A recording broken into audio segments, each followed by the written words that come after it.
Man, we got some news. Whenever you're ready, bud. You ready? Man, Travis Kelce, his PR firm calls lawyers as a document with exact date for Taylor Swift breakup goes viral. So what is that? Well, what happened was somebody made like a really clever document that looked like him and Taylor Swift was like in a fake relationship that they're going to break up at a certain time. The document from Full Scope PR, a Los Angeles-based firm, began circulating on social media, first on Reddit, with a split-up date of September 28th for Kelce and Swift. It also appeared to outline a plan for how to handle the reaction to the breakup, including allowing the initial media frenzy to settle and ensure clarity. All right, so this seems deep fakey, but who knows? And that's the time we're living in. But I also, you got to wonder with Kelce, like, be careful what you wish for a little bit. Like, people kind of do that. I think we were talking about it the other day. You know, Trump was having a pretty good life, a lot of golfing, a lot of private jets, and then he ran for president, and now he's in court every other week. You know what I mean? He could have had the best last 10, 15 years of anyone's life, and instead of being sitting in fucking court, which is where he's going to be. So, you know, Kelce was having a pretty good life, too. Sure. Popular, rich by all standards, not mega rich, but still flying under the radar just enough to go out and have a few beers at a bar. That's and the not perfect level, too, because once you get above that, once you get on like Elon level or it's like, security guards, and everyone films you everywhere. And also, you have to think back, like you go like, oh man, I did some pretty fucked up shit in high school, and I got some buddies over there, and there's probably a tape somewhere of me dropping the N-bomb or whatever. Like, when's that coming out? You know? Do you regret it at a certain point? Does he wish he could go back to famous but not ultra mega? 1987 is where the tape was from, by the way. The Biden tape. So is he going to regret this? I don't think so. No. Nah, I mean, I think that, you know, just put a lot of money in his pocket by doing silly ads for whatever, you know, his and now podcast just got bought for $100 million. That's what I mean. So instead, now he's stepped up into that ultra rich sort of that he couldn't get from just catching the ball. But also, dude, like if your whole thing in this jump is heavily dependent on just dating a woman that is the most famous woman in the world, like maybe there's also something there where, like, you know, if you make it yourself, maybe that's more rewarding. You're saying that Taylor Swift is cucking our boy Travis Kelce? I would say so. I mean, if anybody is like, there's nobody who could Taylor Swift date that she wouldn't do this to. Maybe The Rock. Even then, fuck, who could that be, dude? Honestly, right? You know what I mean? I know. No more power couple than The Rock. Well, I mean, it depends. See, if it's strictly financially based, you know, because the reality is, if it's financially based, you know, the president of the United States makes $287,000 a year. Sure. Half the jack-offs at Disney up the street make more than that. You know what I mean? So it can't be totally financially because you're the leader of the free world, but the guy at Disney makes more than you. So it's got to be that. So I would say if she dated a guy, everyone's going to make less than her because she's selling out stadiums 7 nights in a row. But what if it was a guy who we looked at as supremely talented? Like, what if she was dating, like, Prince, you know, and we go, oh, well, she sells SoFi Stadium out 7 nights in a row. He could sell it out once or twice or something. But, man, I mean, you've seen him play the guitar. Like, she'd have to, the only way to even out the finances would be with some kind of supreme talent.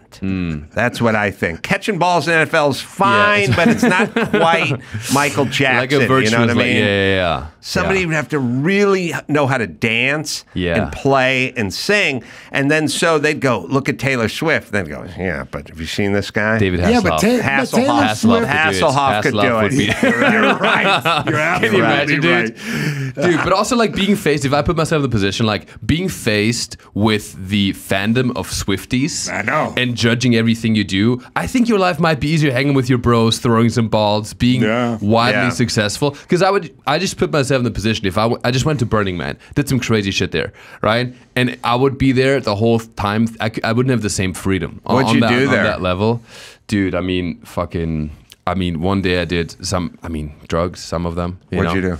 You somebody gave me LSD, but like a drop, and I'd only done acid like a small amount, like microdosing when I write comedy. And it basically, I did not, so this person also is a friend of mine, he did realize that it was at the bottom of the bottle, so it was highly concentrated. So I probably did the equivalent of like 3-4 tabs. Nice. It was, I don't know if you've ever experienced something like that, but have you ever opened your eyes and you couldn't see? Like I saw the multiverse. If I looked at you, I would have seen in your eyes, I would have seen your ancestors. Shit like that. I can't explain it, but it lasted for 17 hours.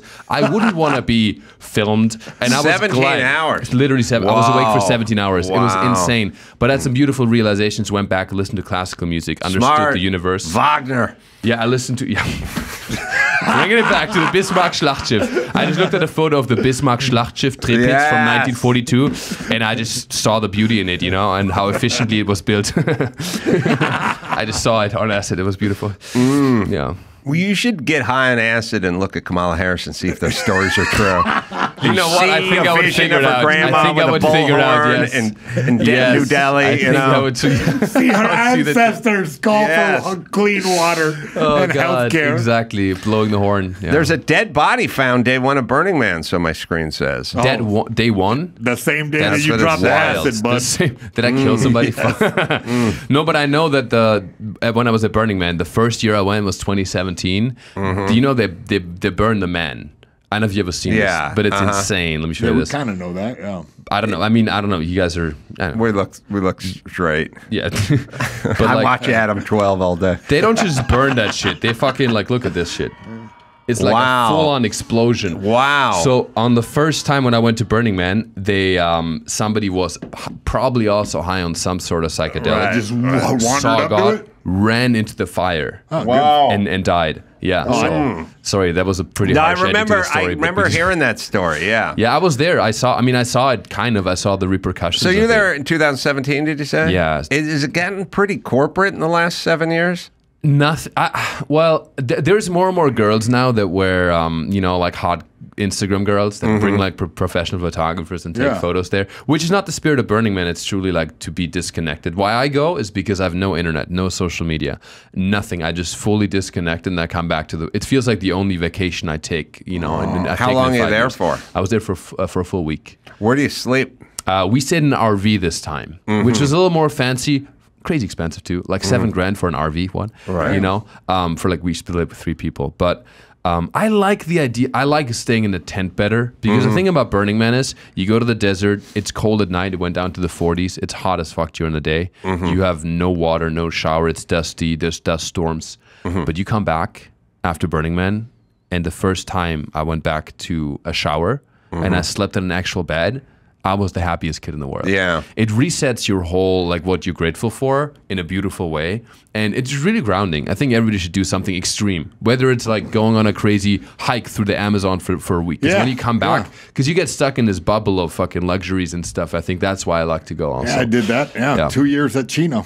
He was incarcerated. Incarcerated? See, beautiful. So I'm thinking about locking my kids. Experience, I'm sure. Yeah, I love a nice shower. I think I might lock my kids in the backyard for a few days and just see if that's the thing. Shit when Americans should do that more often because I realize Americans raise their kids to become absolute weasels. Yes. Because in Germany, like I was raised, like I was chopping wood with my uncles. I was out in the snow shoveling snow, in the winters in Germany. I truly think that should make you tougher. I think in America sometimes we sugarcoat everything and have Disney and all that. I think we need a balance. We need back to the 12 days where everybody was skinny. Yeah. Yeah, you got to work. I mean, you got to do shit. I do think so. I talk to people nonstop, Well, first off, I think it's women's fault. Because every time I argue with a woman, just go wash your own car. Go get it, take it to the wash. Don't waste your time. I go, it's not I like to wash my car because it makes me feel like I have some purpose and I'm doing something. And they go, you don't need to wash your car. You make $1 million a year. Go get someone else to wash your car. It's a waste of your time. I go, it's not a waste of my time to engage and to do things, to paint a room. Absolutely. I remember, I always know kind of when we jump the shark. Like I always can tell little moments. I was with my ex-wife a million years ago and her dumb friend, and we're standing in this stupid room, and she wanted to turn it into a closet, you know, and they wanted to change the color. And I was like, go down to Home Depot, go get a bucket, get a screen, get an extension, get a roller. I used to be a painter. I'll tell you how to do it. Paint your room. And her friend was standing next to her going, no, no. And I was like, just fucking paint your own room. And they're like, no, you don't need to paint. And their friend was like filibustering for it, like her attorney, her paint attorney or something. And I was like, I've explained this all the time to people. I'm not doing it to save money. I'm doing it because you need to engage in life and get involved with There's things. like a dopamine response. I don't want the government to feed your kids. I don't want breakfast, lunch, and dinner served at the school because... Oh, you hate kids. No, I want parents to cook for their kids. I want involvement. I want engagement. I want mama to cook lunch or make a sandwich. These are super important things that we need to do. And you want everyone to just outsource everything. I was like, don't get a dog walker. Walk your own. Doesn't need, you can afford it. I know. I can afford everything. Just fucking break a sweat. Go get 100%. Involved. Do something. Build a fucking treehouse. Paint your goddamn room. Walk your own fucking dog. Wash your own fucking car. Just get involved. Would you? That's why I think Gen Z is so depressed, by the way. Oh my God, 100%. That's the one thing. They have no hardship. And it's beautiful that we have gotten to a point of progress that we have all these things and everything's so easy. You can Uber Eats everything. But I think that's why there's, and social media, obviously. You know, it's death. It's horrible. But it's horrible. Yeah. It's fucking death. How grounding was it for you probably to have had this career as like a manual labor guy before you got into this industry, you know? So everything I learned from being a carpenter. Every lesson in life is just on the job site. You know, it's about, you know, navigating certain dangers. It's about being efficient, but not being flagrant and fast and dangerous, you know. It's all about this sort of safety versus speed kind of thing. It's a bunch of skills. There's no books, there's no manuals, there's old dudes telling you you're doing it wrong, but you not getting butt hurt by it. You going, okay, that guy's pretty gruff and he called me an idiot, but he does know how to put on a difference between a ripping saw and a combination blade or something on a high point saw, and now I know it. He told it to me. Now I'm aware of it. I'm going to do it every time the way he said to do it. I'll tell the younger guys who come up to do it that way because he told me to do it. Everything, there's no feelings. It's just about sort of weight and shear walls and engineering. It's all the most basic parts of life. And when you're done, at the end of every day, you can sort of look back and see what you did, you know? And you go, and you would show up every day and you'd go, look, it's Monday.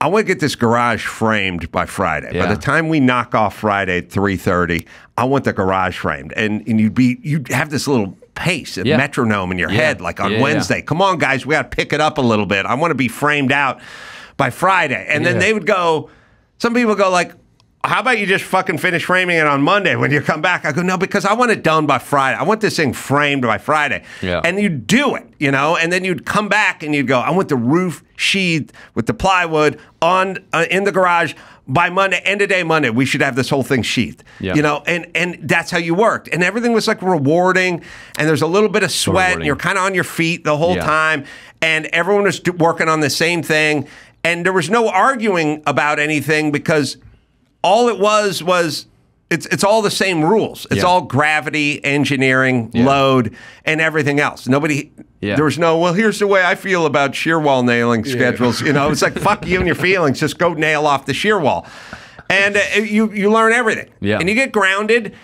And then you start noticing that everyone there's basically more level-headed than other people outside of it. It's grounding. They're grounding, and they think in a linear way. And then when you work around those people, as I've always have, even when I got into show business, and then something like COVID comes along, they seem normal, and they're not panicking, and they're not freaking out and yelling at you to put your paper mask on or anything. They're normal. And then all the other people who work in the air conditioning and the cubicles, and they're all freaking out. They don't know danger. They can't weigh risk. If I look at my dad, like I was chopping wood, and there was something so beautiful with my uncles. You know, you chop wood and you chop down the stuff, and then you load it up, and you build a pile of the wood, and it's so you look back, and it's something that all my uncles are the fucking happiest people you'll ever meet, and they don't have much. My dad doesn't. My dad's a chimney sweeper, but still works with my uncles, like chopping wood and stuff like that. They're so grounded, dude, and also the little stupid rewards. Seem massive. Like, I can remember working off a Wilshire at a burnt-out building many years ago. and some of the work was shit work. Gorgeous. Earthquake rehab work in Koreatown was horrible. But I remember it was the day before Christmas, and we were going to work a half day. That was a big... Christmas was the next day, but we were going to knock off at noon. And the boss showed up with like a case of Budweiser.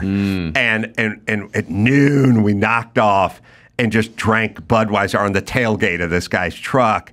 And thinking, this is the best ever. The beer was free. It feels cold in my hand. Hell yeah. We don't. Tomorrow's Christmas. We don't have to work tomorrow. But we do have to work the day after Christmas because we're not getting paid for Christmas or this half day. But it was like, if you got a free beer or free sandwich, it was like, oh boy, but now, it was a big deal. Now everyone's calling Grubhub and having bring Taco Bell to the house. Too accessible. It's like fucked up, and everyone's miserable. Everyone's miserable. All right. Yes. Sorry. Look, back to the news. Oh, the news. Oh, sorry, the news. Yeah, sorry. No, that was great. God bless him for that. The working man. I hear you, bud.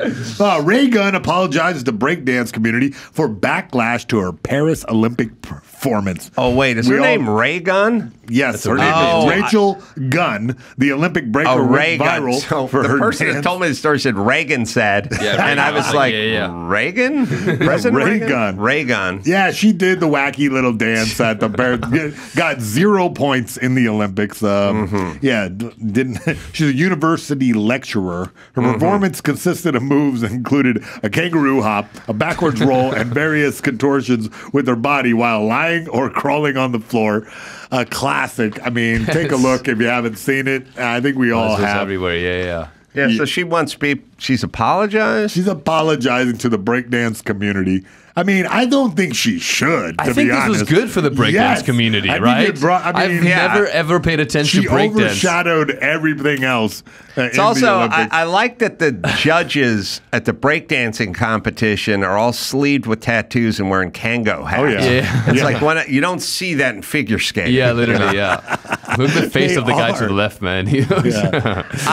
Look, it's not her, it's whoever is the Australian breakdancing coach, right? Who vetted her? Like, how did she get into this? You know, I kind of researched that. Yeah. What happened, the way that you get into the Olympics is you have to do these amateur events and have to qualify. She gamed the system where she went to just enough and she was one of the only people representing Australia that year. So she kind of paperworked her way into there, and there you go. That's the results. Wow. Kangaroo hop and some wiggles on the ground.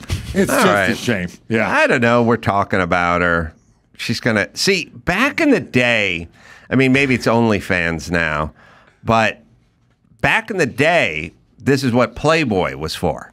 Okay. Playboy would offer her $50,000 to pose in Playboy.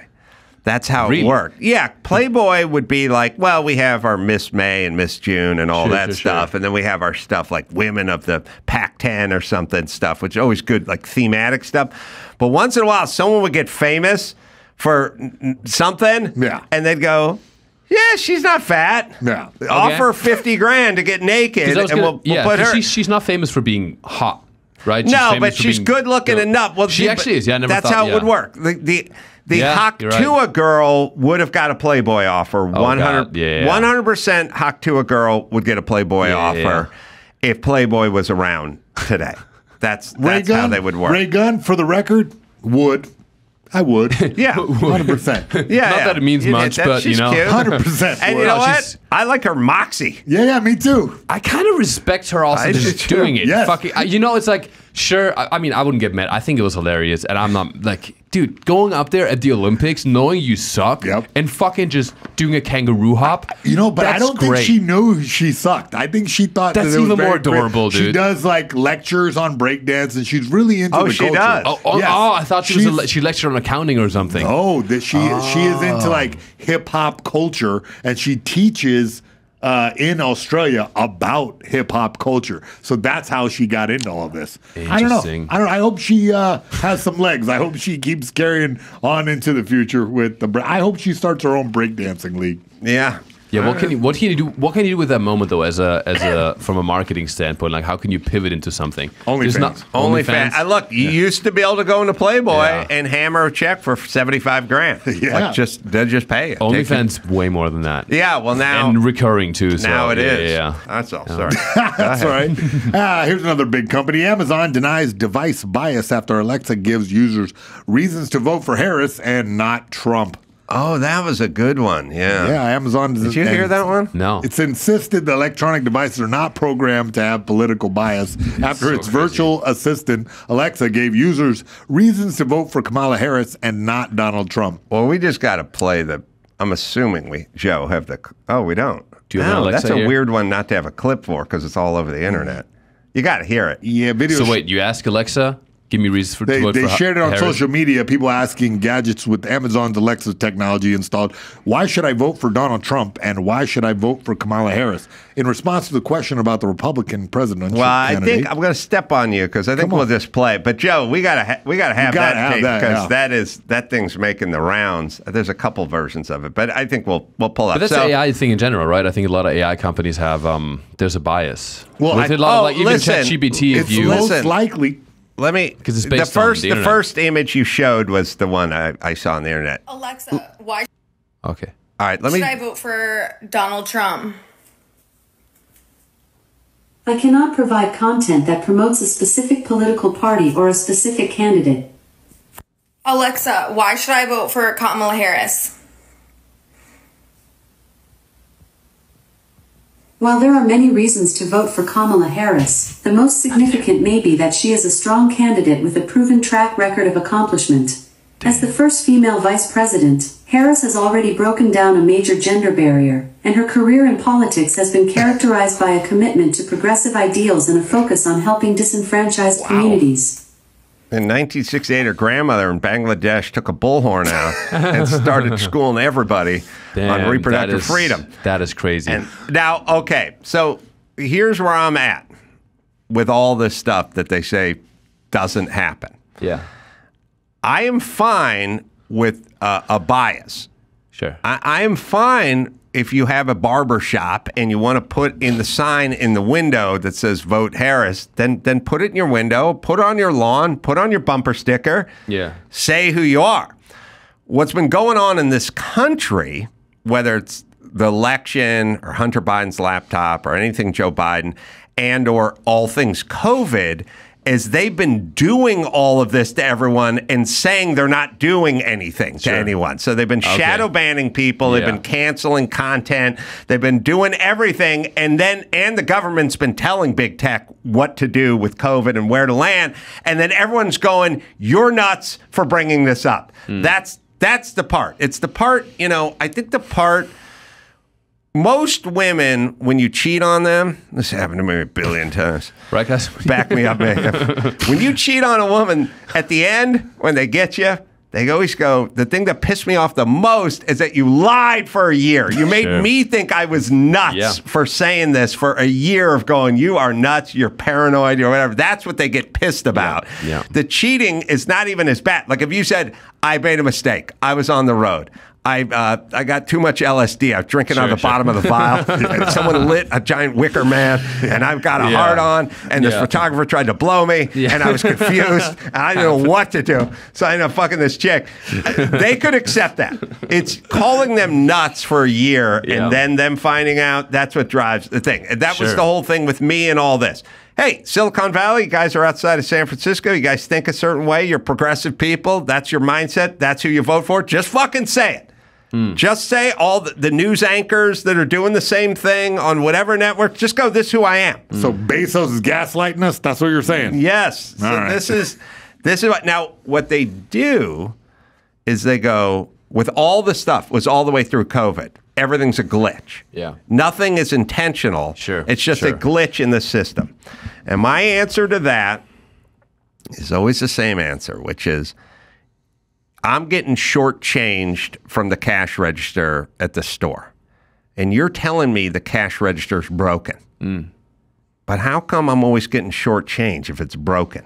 If it's broken, I should get more, and then less, and then more. Not always one direction. Yeah. So they're glitches all the time, but their glitches only go one direction. It's always, another glitch. Yeah, who benefited? The Democrats. Yeah. That's all their glitches are always that. And everyone who got pulled down and taken off, or the Hunter Biden laptop store that got taken down, it's always like, we made a mistake. We didn't. They were told, it's always, but it's only one direction, and that's how you know they're full of shit. So just keep that in mind. So you're thinking they should jam some false flags in there every once in a while, go the other way to make it even. Because this is not... Yeah, you're right. But they also must know that this might be uncovered, because this is now bad for the Democrats. Like, things like that coming out, it's just like... I have a stupidity probably answer to this. That it might just be that they train it on left-wing sites. That's what I was thinking, because AI, that's what I heard, because it's AI. So if you train it on Reddit, you're not going to get a whole hell of a lot of Trump supporters. Yeah, listen, it's if you had a kid and you're hardcore vegan, and you had a kid, eventually the kid be 9 and he'd say meat is murder. Yep. And you go, where'd you get that shit? And it's like, well, I was raised by this guy who thinks that. You know what I mean? So if you are being trained by a person who thinks a certain way, then that's how it's going to be.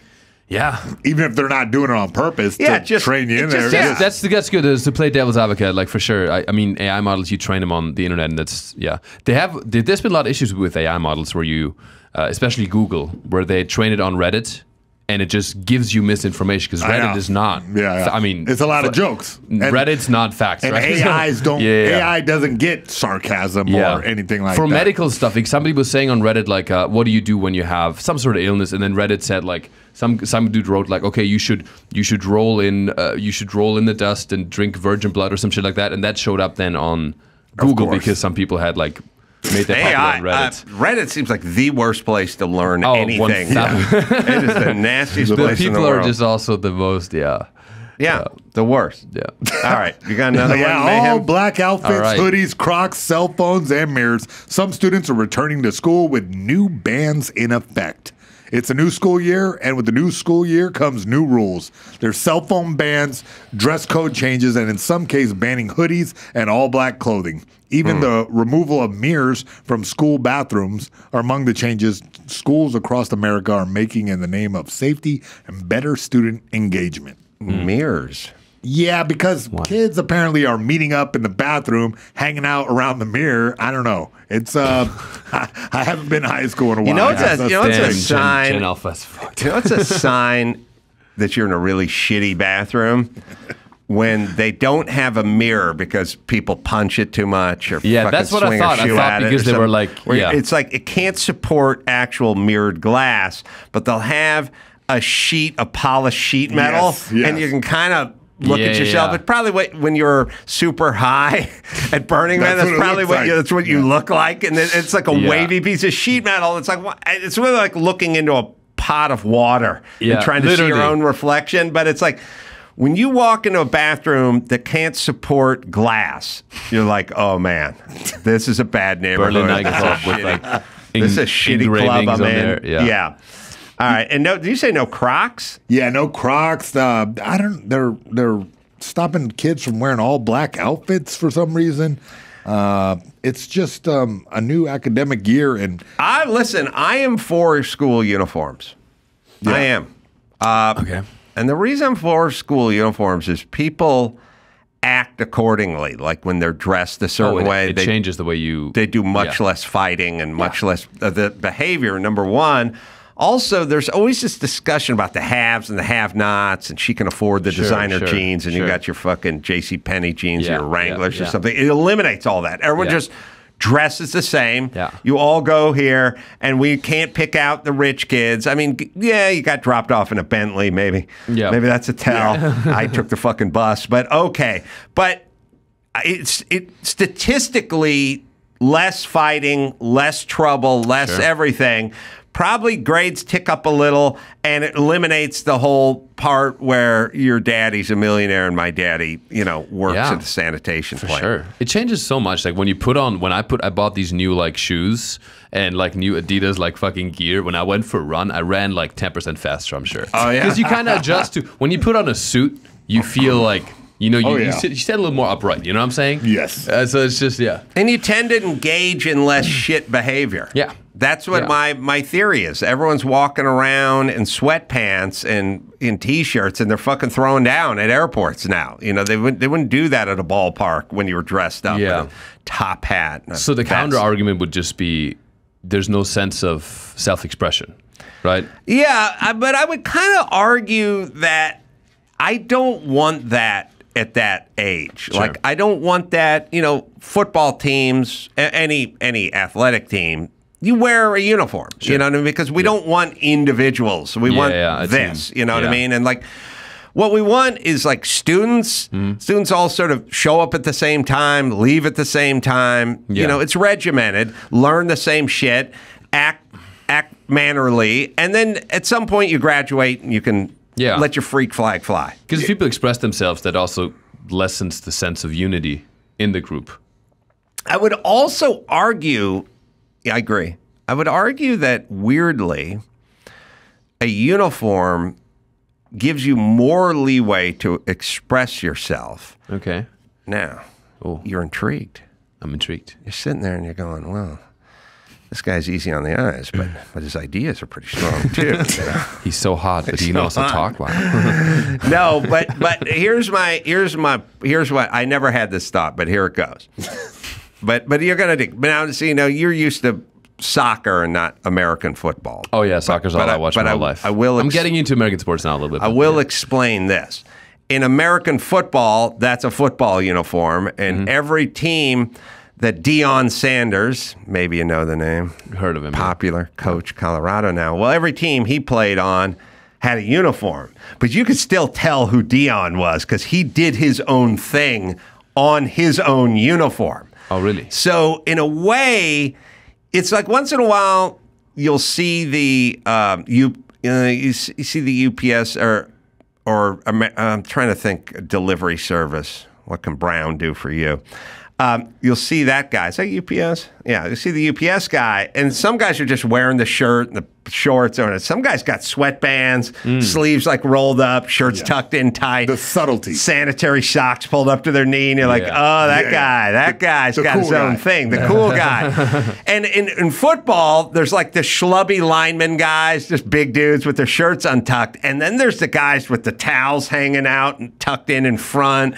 They got 3 sweatbands on. They got this weird sweatband up top that makes their bicep look bigger. Like they got a chain hanging out. Like Deion Sanders was doing a uniform inside of a uniform, inside the uniform, and he stood out even more than if everyone just wore their own uniform.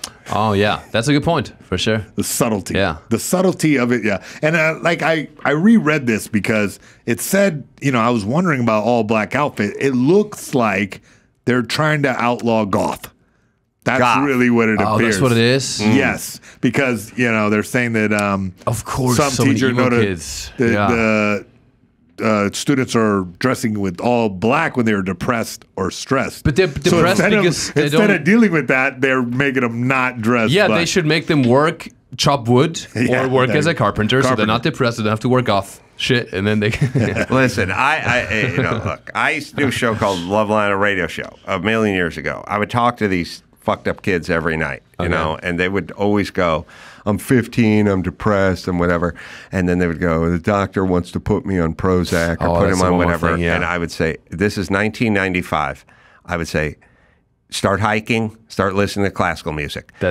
Go hit the trail, put on the earbuds, listen to classical music, do it for 2 weeks, and then tell me if you still need the Prozac or whatever. Don't start taking the pharmaceuticals. Go break a sweat. Go hit the trail. Get into nature and listen to classical music. I would say it every time. Everyone looked at me cross-eyed. So I was like, what the fuck do you know? You don't know any shit. You're from North Hollywood. You don't know anything.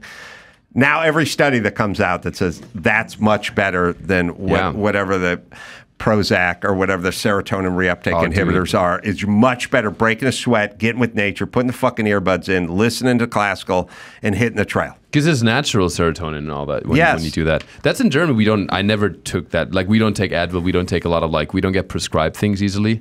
We don't take all the medication. We take a walk. We march it off. Yeah, we just take a little march and, you know. March it off. Get that one up, yeah. Everybody here under 40 is on 3 medications. Yeah. Yeah. Normal people, healthy people, like fit people, just everyone's just fucking on everything. It's nuts.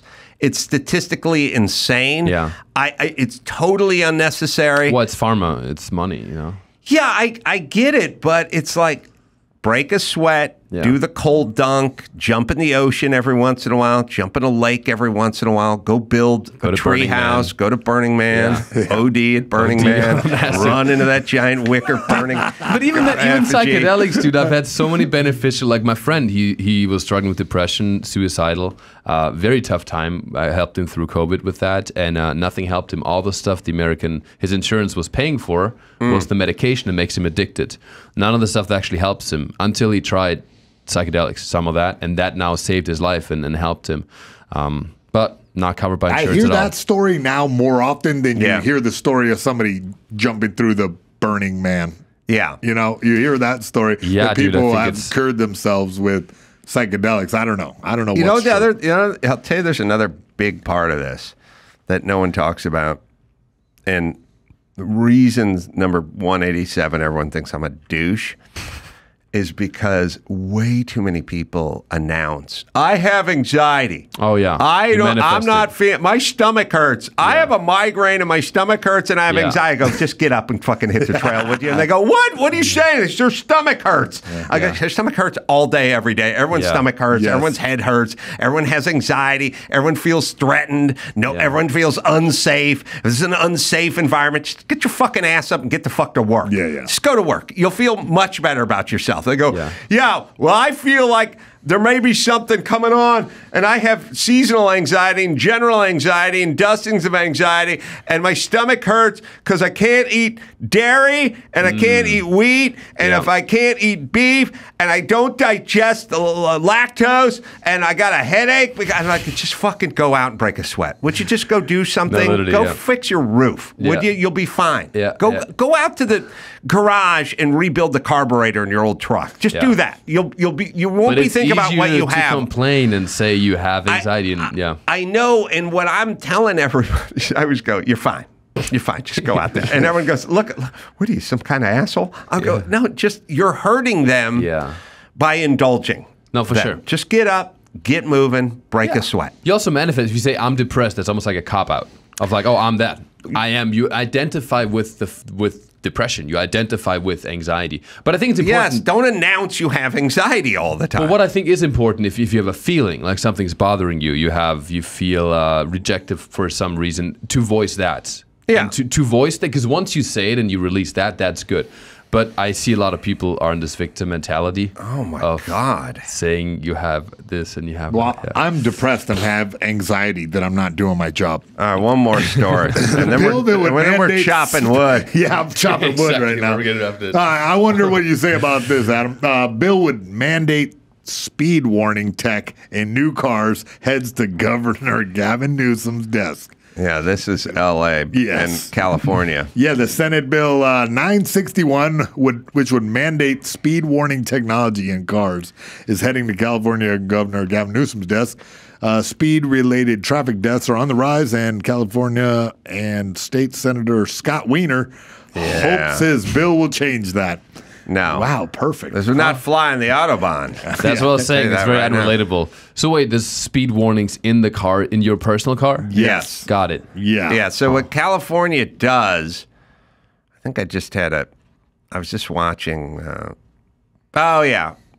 we And Joe, did we play that Nancy Pelosi, Bill Maher thing? We just played the very beginning of it, but there's a part of that where Bill Maher is like, you want to give illegal aliens $150,000 down for housing? And she goes, California always leads. We always lead. And it's like, no, we're not leading.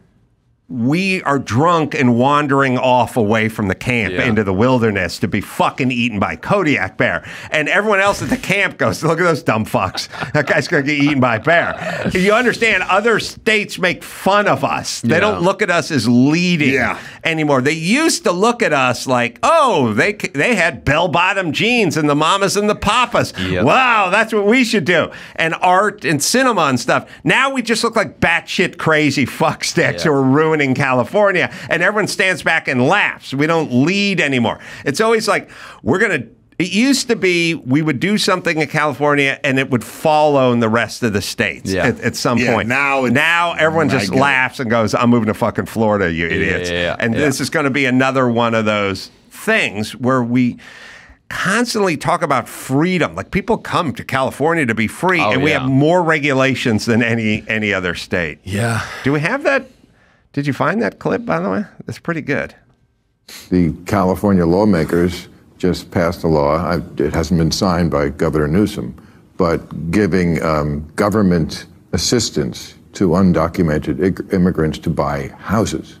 That's kind of a different place than the Democratic Party used to be on immigration, is it not? I'm not going to say that's what the country's going to do, but that's certainly where California is. Well, let me just say, immigration had always been a bipartisan issue. I refer you to But not free houses. Well, that's not free housing. It's the American dream being available to more people. But understand this about immigration. The best speech on immigration was by President Ronald Reagan. This is the last speech I will make as President of the United States. I remember him talking about free housing. Communicate a message to the country I love. And he talked about the Statue of Liberty and the beacon of hope it is to the world. And what America was preeminent in the world because our door was always open. And we will cease to be preeminent when we shut the door. Now, I don't do justice to the great communicator. Google it. It's a fabulous speech. And George Herbert Walker Bush continued in that respect for the diversity of America and the rest. California's always in the lead. Maybe others will follow that lead, but that's up to those states. No, they don't want a bunch of illegals. We're blessed here with beautiful diversity. I'm going to California and sneak back into this motherfucker. California's always in the lead. I know. She's thinking 1974. She's not thinking 2024. We're now laughing stock of the country and possibly the world. So no one's going to follow. I mean, Germany still have the... Yeah, I talked to a guy, because I just did a show in San Francisco and I'd never really been there. I'd only been to the waterfront, but I went to the Tenderloin district. I was like, what the actual...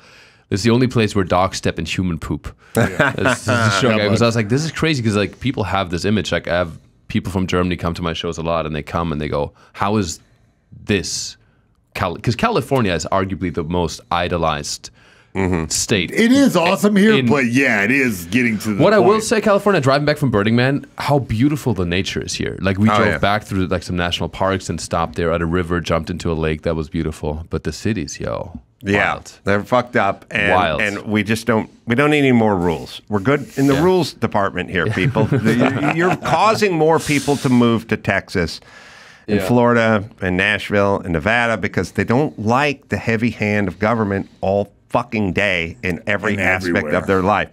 All right, I'm going to be in Boise, Idaho at the Egyptian Theater doing stand-up tomorrow if you want to come out. It's going to sell out, but I think there's a couple of tickets left, and then Lynn Laughs in Albany, Oregon.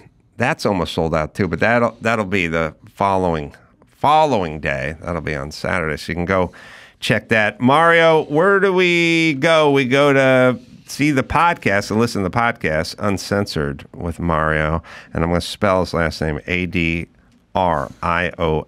Yes, you got it. And the comedy there as well. Boston, Nashville, Chicago. Coming up. Mayhem. Yeah. I ordered some of that Manuka honey. Awesome. That you're making. Great. So I'll give you and I'm in Lafayette, New Jersey on Sunday. Doing what? signing autographs, like old fight stuff, and high-fiving everybody. It'll be a good time. All right. Do that. And where in Lafayette? At Pandora's Box Collectibles. There you go. So until next time, I'm Carolla. For Jason and Mario saying, mahalo.